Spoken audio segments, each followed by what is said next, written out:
We are so excited to be hosting this new virtual webinar series here at the Behavior Change for Good initiative at Wharton and the University of Pennsylvania. Thank you all for joining us in our inaugural session, and hopefully it'll be smooth sailing, but I should warn, we have not done this before. You're here for our very first attempt. So if there's any technology hiccups, I apologize in advance, but we'll nail it by the end of this season. We could not be luckier in our first guest. We have Max Bazerman, who's the Jesse Isidore Strauss Professor of Business Administration at Harvard Business School and the co-director of the Center for Public Leadership at the Harvard Kennedy School. And he's actually the co-author of more than 20 books. I couldn't quite believe that when I read it on his CV. I was like, really, 20? That's amazing. But Max is amazing, so I shouldn't have been surprised. The most recent book is out just last week, and it's called Better, Not Perfect. You should be seeing it featured prominently on your screens shortly if you can't already see it. He's also the author, I want to plug, Judgment and Managerial Decision Making, which is my favorite book on the topic of behavioral science. So if you haven't read that, I highly recommend it. And I highly recommend his new book as well. Max is an expert on ethics and negotiations, and he is actually the winner of so many honors, I just couldn't list them all, but I picked a few favorites. He's the winner of the Lifetime Achievement Award from the Aspen Institute's Business and Society program, and also from the Academy of Management. He won the Career Award for Scholarly Contributions to Management, and he was my dissertation advisor, which isn't as big of an award, but it means more to me. We're really lucky to have him kicking off our virtual seminar series, and thrilled that this series has drawn about 3,500 registrants already, and I see that we have over 600 people logged into this first event, which is so exciting. So we hope you will enjoy these. We're going to be posting them on our website whenever speakers consent afterwards, and you guys can participate by submitting questions in the Q&A feature anytime. So Max is going to present a 20-minute presentation, and then we'll turn it over to Q&A. And I just wanted to give you a quick preview that we have amazing speakers lined up for the rest of the semester every week, with just 1 week off for a holiday in the middle of October. Next week, we'll be featuring Berkeley economist Ulrike Malmendier, and then Angela will be moderating the Q&A. So you're not going to hear from me again. I'm going to pass the mic to Max, and just thank you all for being here. Max, thank you for starting us off. I'm so excited.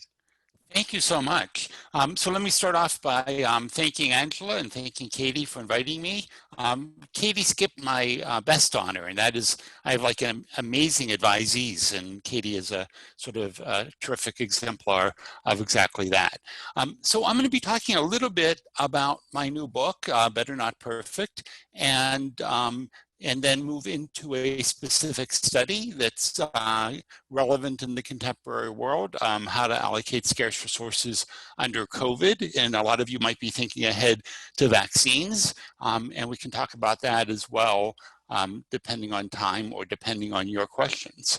So a little bit of background, and this comes from the field that the majority of you are probably connected to, behavioral economics, behavioral decision research, or whatever you want to call it. But in this field of decision making, we've long had a goal of rationality as a benchmark, as the direction to head, realizing that we'll never get there. And there are modern versions of rationality where it's okay to value the outcomes of others and other non-financial aspects. And our field has studied why we don't act more rationally, the systematic and predictable departures. And I'd say more recently, the field has moved more and more in a prescriptive direction, strategies to move us in the direction of rationality, whether it's debiasing, moving to system 2, or nudging. My more recent work on moral decision making, which Better Not Perfect is all about, changes the goal state from maximizing your own value to maximizing the value of all, what economists might call social welfare, but utilitarian philosophers have described for a very long period of time. And there's a modern version where it's okay to think about second order effects, and Josh Green, Peter Singer are two people who describe that very, very well. But of course, there's bounds to us creating as much value as we can. Biases, selfishness, assuming what's good for one is bad for someone else, tribalism, or in-group bias. And my work focuses on how to move the world of ethics, which has typically been in the hands of normative theory by philosophers and descriptive research by social scientists in a prescriptive direction, and to explore how do we move toward more utilitarianism, changing people's objective function, debiasing system 2 and nudging as being strategies that can help us create more good. Now, there's certainly people out there who aren't on board with utilitarianism. There's a variety of philosophical perspectives that are in disagreement, but even those philosophical perspectives, once you deal with the concerns that they have, would certainly rather create more good than not. So that's basically what we're trying to accomplish in this talk, and we'll do that under the COVID story in a little while. So just quickly, for what is utilitarianism? Maximizing aggregate pleasure and minimizing aggregate pain, being efficient, making decisions that aren't biased by who you are in society, and valuing the equality of interests of all. And this looks like a nice list, and most people say, yeah, I want to do that. And as we go through this talk, you might become more convinced that perhaps you don't always achieve these objectives as much as you would achieve with more reflection about those. And that's what the broader book is all about. So again, most of you probably recognize this problem. The trolley's coming down the track. If you do nothing, it's going to go to the left and kill those 3 people, but you have the option of turning the switch. That's you with a question mark above your head. And if you turn the switch, it will switch to the other track, saving the 3, but killing 1. And do you switch or not? And most people follow the utilitarian logic of you get a 3-for-1 deal, so you want to do this. And sort of, this is the footbridge problem, which again, many of you recognize, only this is going to be the drop version. The way this problem works is that's you with a question mark above your head. If you turn the switch, the floor opens, the guy on the bridge drops to the track, becomes what's technically called a trolley stopper. The train kills him in painless death, and you save the 5. And what I want to just note empirically is that the majority of the people switch to get the 3-for-1 deal, and they don't drop for the 5-for-1 deal under the trolley version. And a lot of you might be sympathetic to not dropping. Some of you might be thinking about second-order concerns about the society that you would live in. But even if we keep this as trolley land, where there are no implications beyond the immediate 6 people involved, people are still reluctant to drop. As a utilitarian in trolley land, where there are no other implications, I would in fact like to encourage you to drop the guy and to get over your squeamishness. And the question is how to do that. So how do we create more value in society? And one of the strategies that we've explored is to change decision-making from a separate task where you're thinking about one of these problems to both of these problems. And now when there's 2 trains coming down 2 different tracks, and that's you in the middle, and you could either switch on the left or drop on the right, now all of a sudden dropping becomes more popular. So the B switch is much more popular than the A switch to a dramatic degree. And our reasoning is that joint decision-making leads to more deliberation. More deliberation not only leads to better decisions, but it also leads to more utilitarian, or what I would think of as more moral decisions as well. So this is some background research building up so that I can tell you about another tool for how to think about this. But before I provide another tool, I want to talk a little bit about COVID. Ezekiel Emanuel and his colleagues at the University of Pennsylvania, a fine institution, in the New England Journal of Medicine argue that, for giving the limited resources that we have, we want to protect as many quality years of life as possible. So if we think about maximizing pleasure and pain, rather than thinking about maximizing the number of lives, we want to maximize the number of quality adjusted life years that we save. They also argue for giving priority to healthcare providers to keep them on the front lines of the crisis and to get them back to the front lines where they can do good for all of us. And this sounds pretty nice to me, but not to the Trump administration. So Roger Severino, the director of the Office of Civil Rights at the US Department of Health and Human Services, argued, our civil rights laws protect the equal dignity of every human life from ruthless utilitarianism. I want to make sure in this time of crisis, we don't forget the foundational principles that are part of what makes America so special, that we do care for everybody, that every person in America deserves equal dignity and respect. Now, what Mr. Severino does not do is provide any other recommended allocation procedure.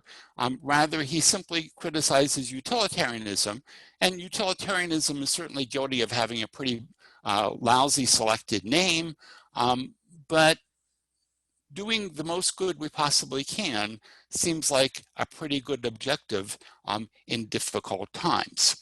So my colleagues and I wanted to explore a little bit more about how would we get people to create as much value as possible. And to introduce another idea, that's a picture of John Rawls, Harvard philosopher, second half of the 20th century, perhaps the most famous philosopher of the second half of the 20th century. John Rawls was famous for the max-min principle, also famous for the veil of ignorance. And I'll be talking about the veil of ignorance, and I want to introduce the veil of ignorance as a new tool to help us improve the ethicality of our normal decisions that we confront in our more normal lives. But before we get to normal, I'll show you what the veil of ignorance means as applied to trolley land. So we're going to take the more difficult version from trolley land of the footbridge problem, do you drop or not? One condition simply responds to this question, do you drop or not? And I've already provided the information that the majority of people do not drop. But we now provide a veil of ignorance. So before we ask you, should you drop or not, we want you to go through a thought assignment. And the thought assignment is we want you to imagine that you're one of 6 people. You're either the guy on the bridge or you're one of the 5 people on the track. So if the decision maker, that should say drops, not pushes on that top line. If the decision maker drops, you have a 1/6 chance of dying and a 5/6 chance of living. If the decision maker does not drop, you have a 1/6 chance of living and a 5/6 chance of dying. So we have people do this, and when they're answering this self-interested problem under a veil of ignorance, they don't know which of the characters that they are.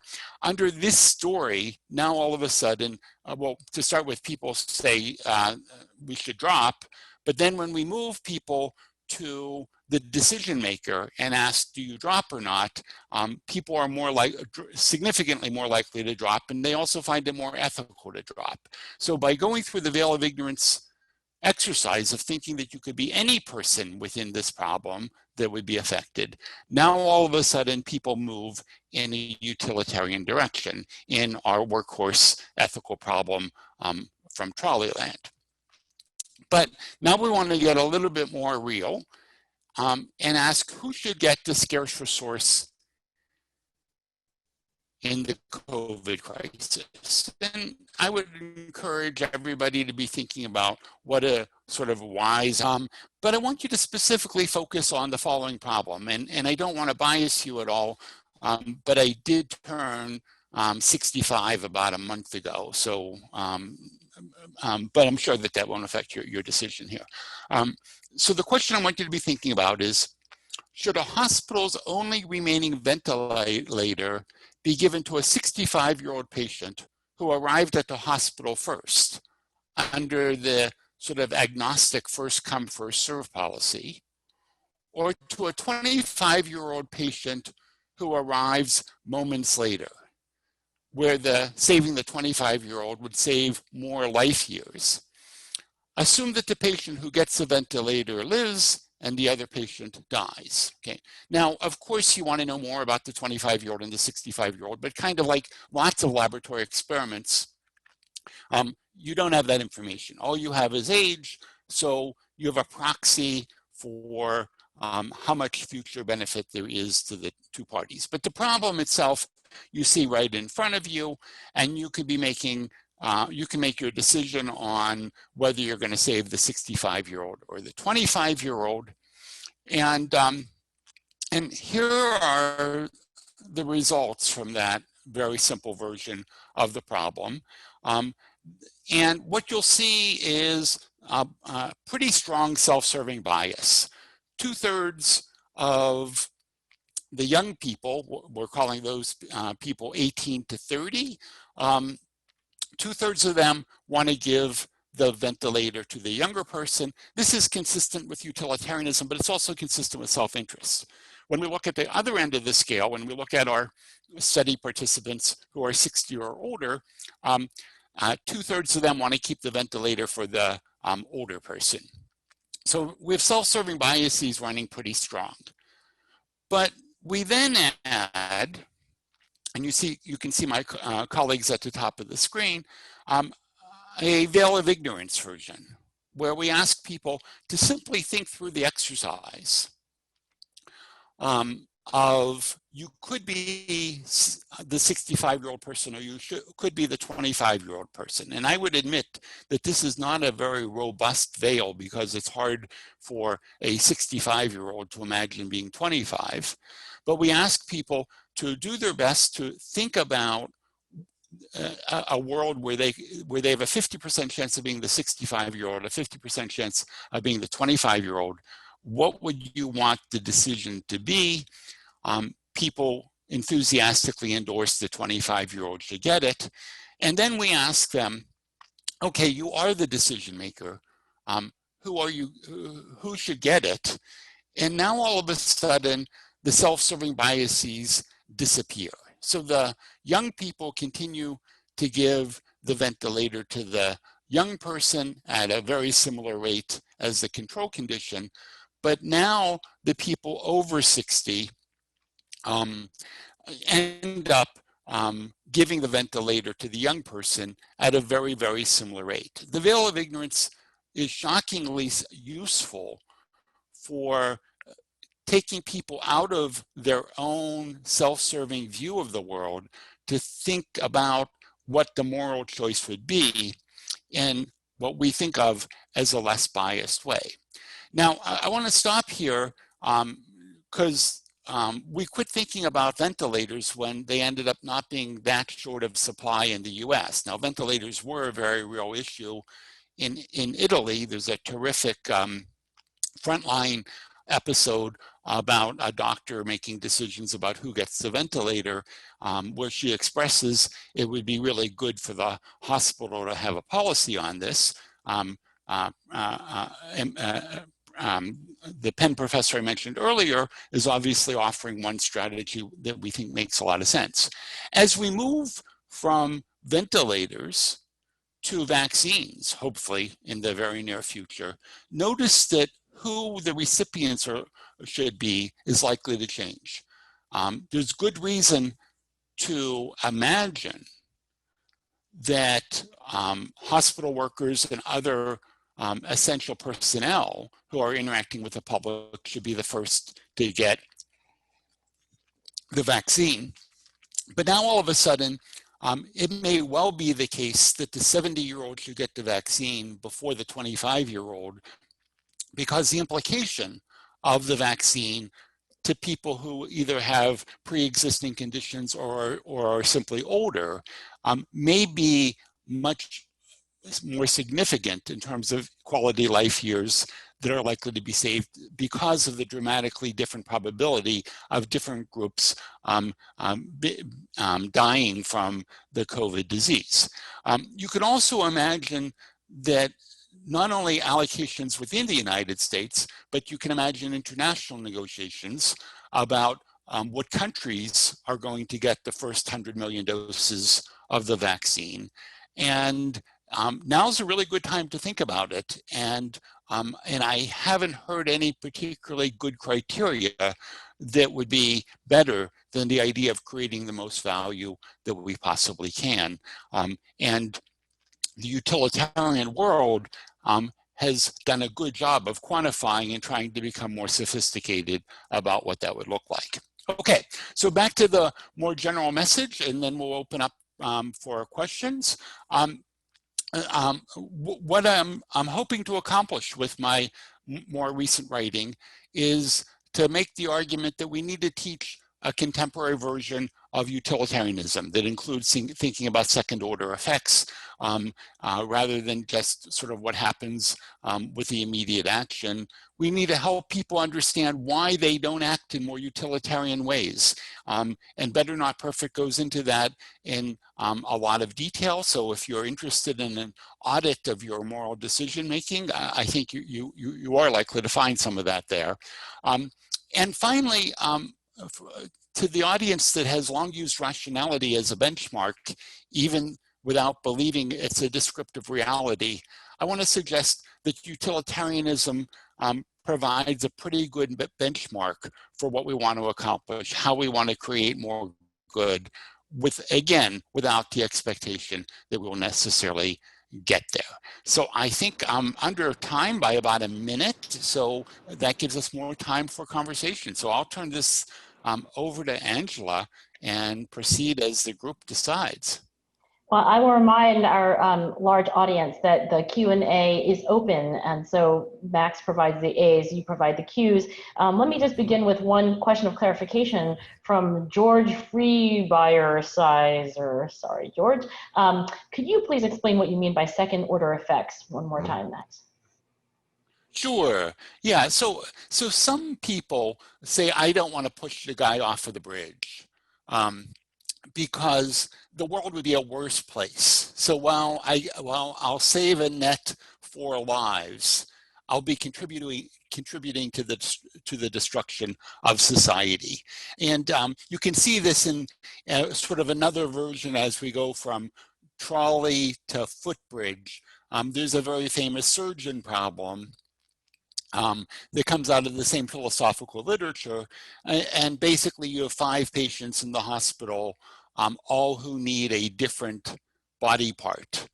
So would it be acceptable to drag a guy off the street who was perfectly healthy, kill him, get the 5 parts and get the same 5 for one deal? And I would expect that nobody on this call, even including me, would go for that. And the reason is to have the world be where that's acceptable.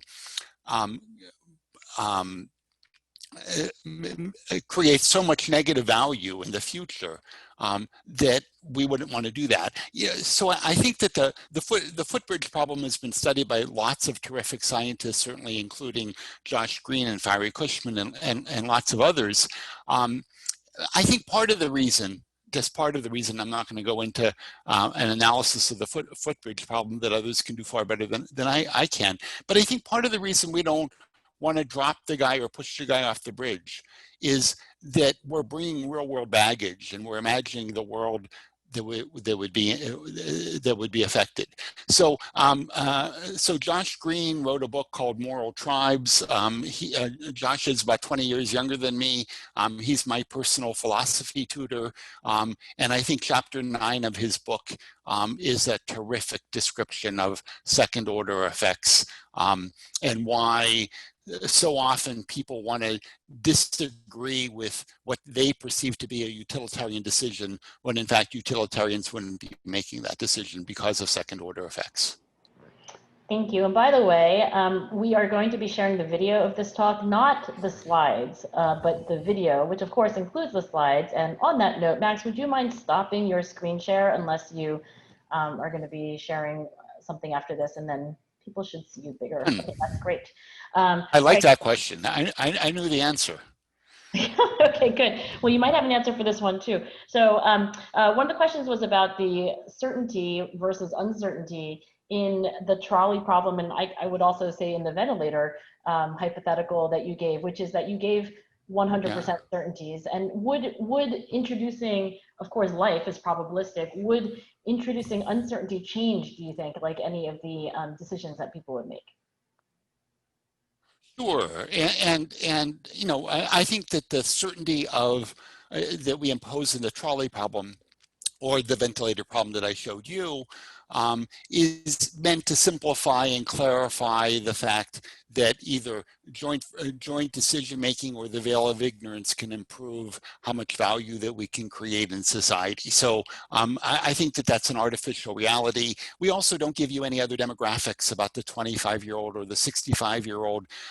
So I gave a talk on Friday where someone wanted to describe the 25-year-old as a very destructive, bad human being, and the 65-year-old as kind of this kind of wonderful human being, and wanted to know sort of, am I still giving the ventilator to the 25-year-old? And we can certainly change the facts of the, I mean, if the, let's make it the 65-year-old is about to solve, is to find the vaccine that we all need. Do I still want to kill the 65-year-old? No, I want to keep the 65-year-old alive for second order utilitarian reasons. But you're going into a different dimension that's simply going to make the analysis in the real world harder. And that's why we should be glad that that many of the physicians working in moral ethics have epidemiologists around them, so that we can put 0.8 probabilities of the older person dying and 0.2 probability of the younger person dying, and work through the arithmetic and find out which is going to be better in terms of expected quality adjusted life years. But that's something that we do in the decision-making literature all the time. We don't know what we get on option A or option B. We have a bunch of uncertainty, so we try to maximize expected value. And all I'm saying is, in the moral decision-making world, we want to maximize cumulative expected value across all, either people or I'll even go for all sentient beings. Here's a timely question, I think. How would the veil of ignorance exercise play out in diversity and inclusion issues? I think that's a terrific question, and just to sort of loop that back into the prior discussion. So one of the, I think, best criticisms of utilitarianism on the ventilator story is that we've harmed people of color in so many ways, and now they might have more pre-existing conditions. And now are we going to hold a pre-existing condition against them on getting a ventilator? And that's a very, very tough problem, okay? On the other hand, as we move to vaccines, that's going to flip, and people with pre-existing conditions might in fact deserve first dibs under utilitarian logic. So being concerned about racial justice is something that should be on all of our minds. The question that this brings up is, do we want to restore past injustices through our decisions under a COVID era? And that isn't obvious to me. But if someone wanted to make the argument, it just isn't fair to harm people who have been discriminated against in the past in the current decision. I can follow that logic, and if I was to argue how can someone advocating utilitarianism support that, I would say because restoring past inequality has value to society moving forward as well. But that's a very, very complicated one, and sort of I'm nervous whichever way I go on that one. On a practical note, Eamon Colvin asks, what sort of tangible behavioral interventions beyond thought experiments, which you presented here, could facilitate veil of ignorance thinking?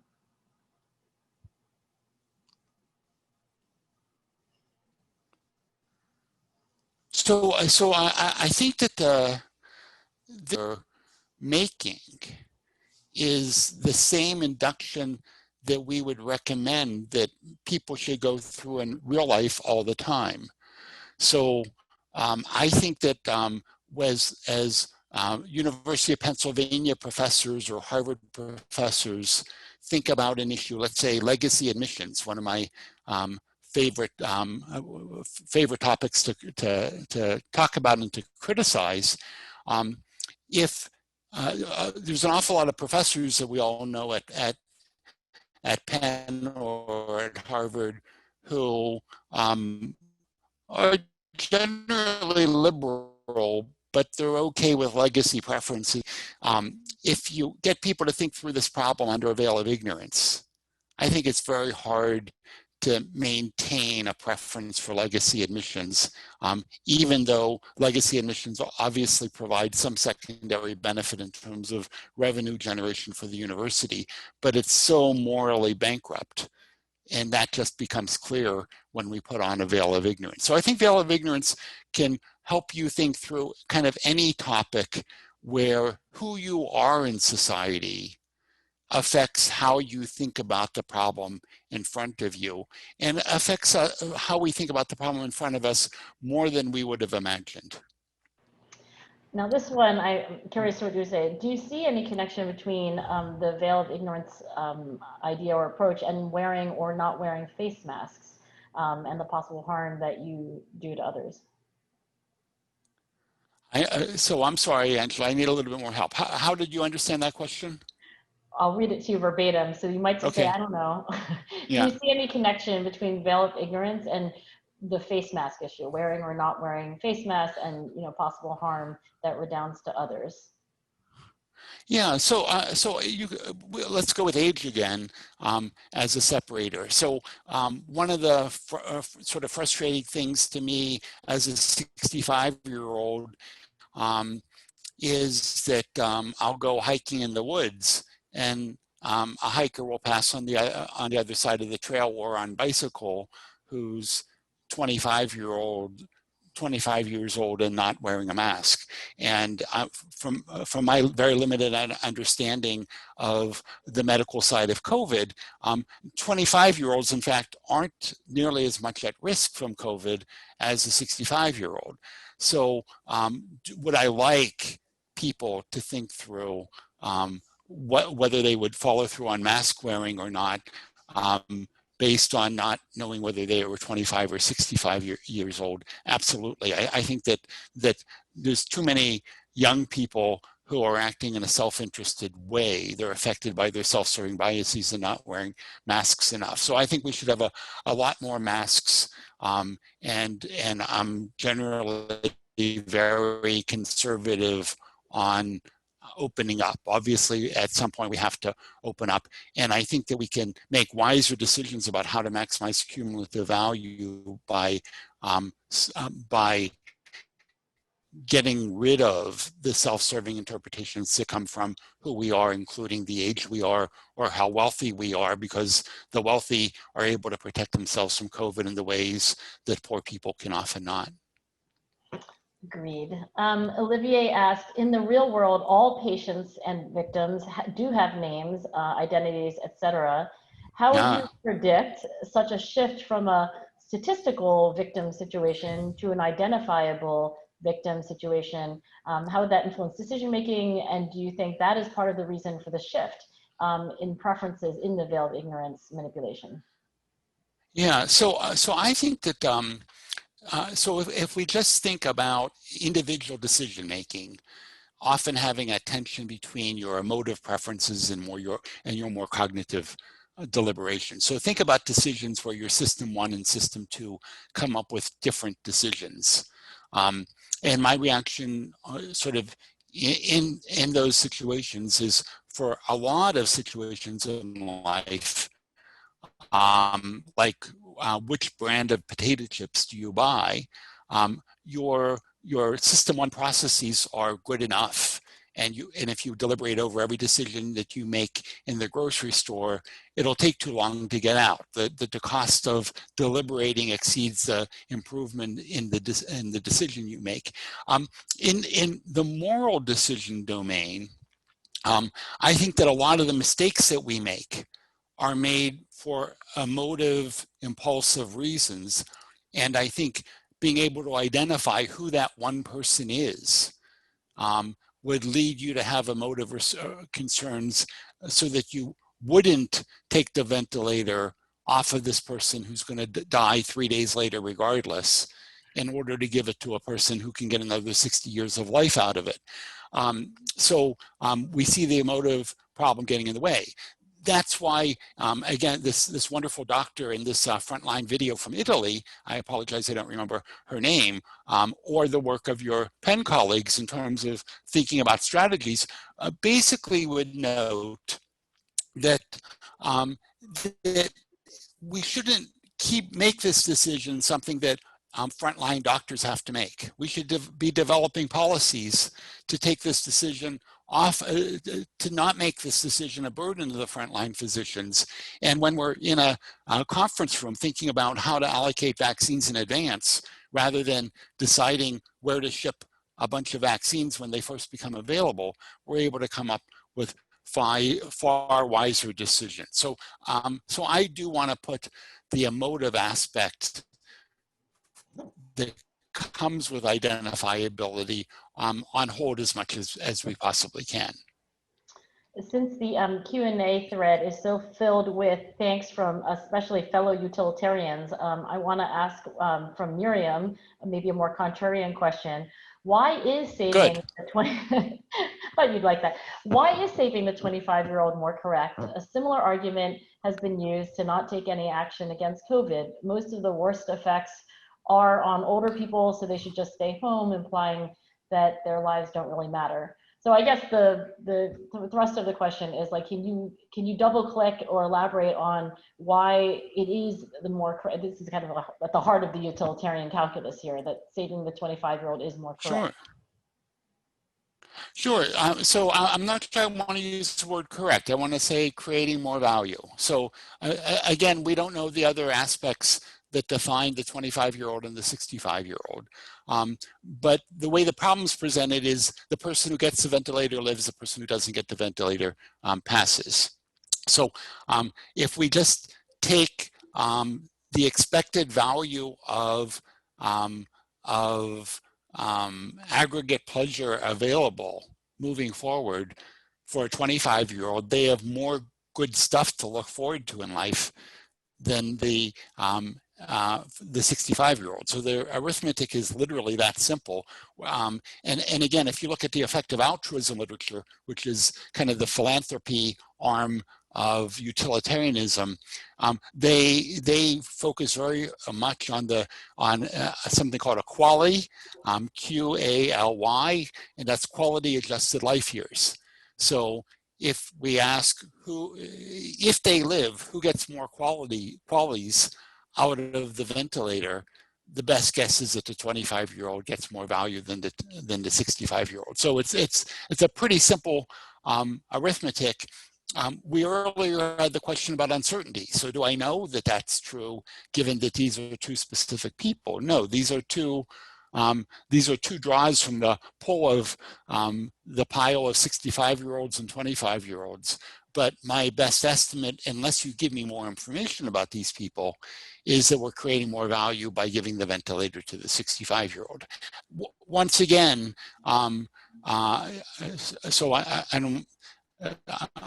obviously I'm arguing against self-interest here, but when we move to vaccines, I'm going to be with self-interest, because I think there's going to be good reason to think that the 65-year-old should be ahead of the 25-year-old. So it's not a preference for one age over the other. It's an analysis of who gets the most value from the scarce resource.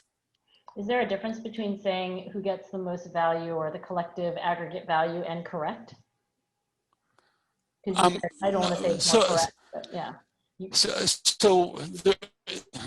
So correct is inflammatory, I think, to deontologists and libertarians who don't agree with utilitarianism. So I prefer to use the term maximizing aggregate value, or maximizing pleasure, minimizing pain, as the criteria. I think that that's a very good criteria, and I see no reason to inflame people by adding the word correct. But what I would add is, so let's assume for a minute, going back to an earlier question having to do with racial justice. So let's assume that we're going to have an affirmative adjustment based on race so that African Americans aren't further harmed because of how they've been mistreated by the healthcare system in the past. So we're going to add something that doesn't feel utilitarian. It's something that's focused on justice. After you add that constraint, I now want to I want to redo the calculus so that we maximize value as much as we can, subject to the constraint. So, and it's in that sense that I actually try to write this book, that even if I annoy deontologists and libertarians in the first few pages of the book, I try to clarify, I think that the rest of the book still works. You just have to say subject to the constraint that you're going to add to the problem. Yeah, fair. Okay, we're close to the end of time. Maybe at least one more question, which is climate change, which isn't talked about so much in the last few months, but I know is near and dear to your heart. Is there any practical application of veil of ignorance to the urgent problems of climate change? Absolutely. So I haven't done that. I haven't even thought about the problem before, but it's easy. And the veil of ignorance is that you don't know whether you're young or old, or you haven't even been born yet.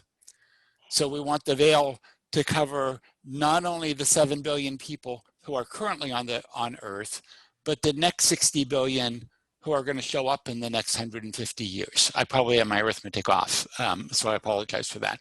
And now the question is, not knowing when you were born, even whether that event has occurred yet, what should society be doing in 2020 about climate change? And again, effective altruists who want to maximize aggregate value through charitable contributions really focus on 3 areas. One is to move the money to the very poorest in the world, and that means emerging economies, so very little money spent on domestic philanthropy.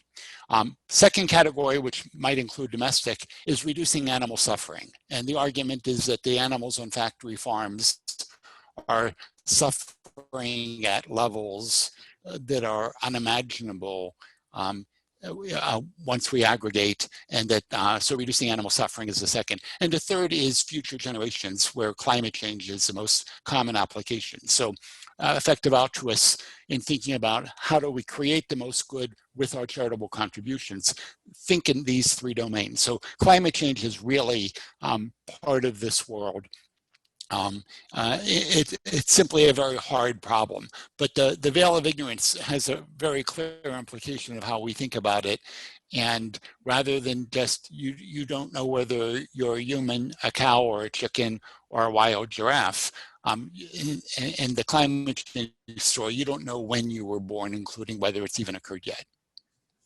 So Max, that's a perfect note to end on and to thank you on. I want to remind everyone that Max's book, Better Not Perfect, is fantastic. I read it cover to cover, and I think practically one sitting. It was so good.